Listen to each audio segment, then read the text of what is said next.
Hey guys, Shane Wallach with iOctane Tech here, and today I'm going to do finally a long-awaited review for the 17 people who watched the unboxing of this, of the Plantronics USB headphones, headphones plus the microphone here.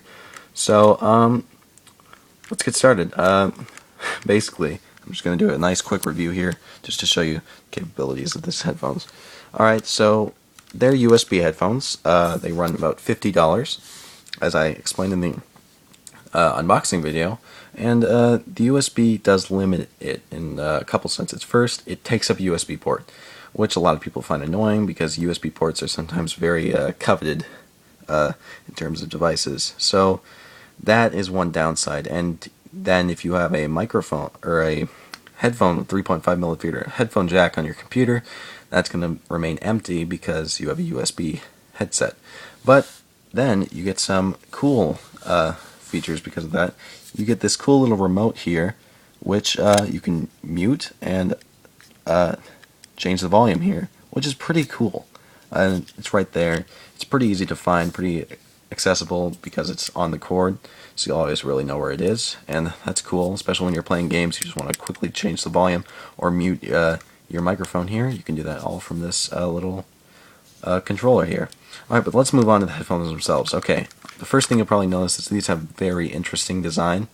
Yeah, and that's one thing you have to consider when you get these, because they're pretty hard to put on and actually figure out how to wear, which took me a while to do, but once I was able to do it, they're interesting and they're different, but they are, and it takes some getting used to, but once you do get used to them, then they can be quite comfortable, and they do fit on your head pretty nicely, except sometimes they might fall off just due to the interesting design here, but the design is a pass, definitely. And in terms of the audio quality, let's go over that. Well, audio quality is good for this price range, I'd say. Good for this price range, and for general gaming. But if you're like serious gamer, and if sound is really something you'd like, I'd recommend going up and getting sound canceling headphones for sure, because these are definitely not sound canceling, as you can see by the design.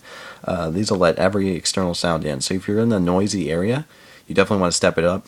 Or if you just like better surround sound or stuff, then you want to step it up. But in terms of just general gaming, the sound here is pretty nice. Alright, so let's move on to the microphone.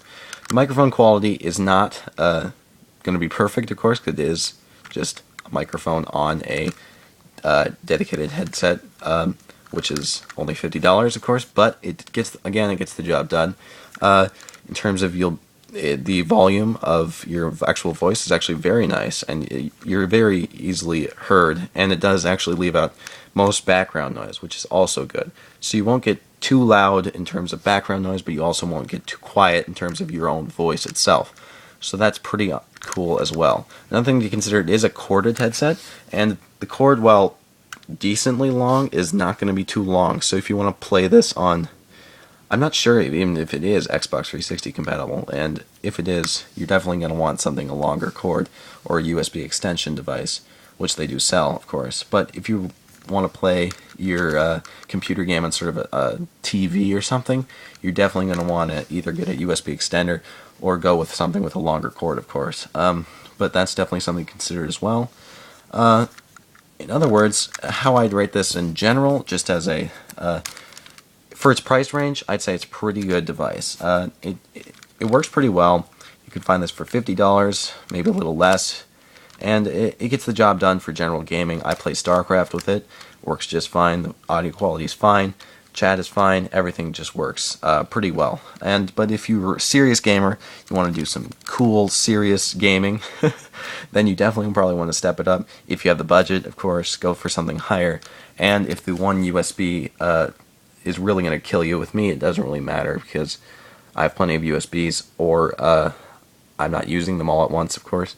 But if that's going to kill you, then you probably want to go with a standard 3.5 millimeter headset jack headphones. But anyway, I'd rate these pretty well, of course. Design is something to get used to, but once you get used to it, and by the way, it is adjustable, plenty adjustable there. As for build quality, I forgot to go over. Build quality is pretty good. They're a little plasticky, so I wouldn't like bang these things around too much, just because in fear of this breaking. But otherwise, they're better than like $20 headphones you'll find, of course. And this foam padding actually feels pretty nice. I mean, again, it's foam padding, so it's probably going to get damaged if you're not careful with it, but it should last pretty long just based on the feel and looks of it. Well, I hope you enjoyed this review. I'm Shane Waller with High Octane Tech. Please subscribe and like this video. It really helps a lot. And also check back later for more review videos and more general help videos, which I'm going to start doing a lot more now as we go on. So I'm gonna do videos just concerning general technology stuff. Like, I'll answer your questions. If you have any questions, please put them down in the comments about anything tech related, because I can help you out with that. I'm not just gonna unbox and review technology because I want to expand more. But anyway, I'm Shane Wall with High Octane Tech. Thanks for watching, and I'll catch you later.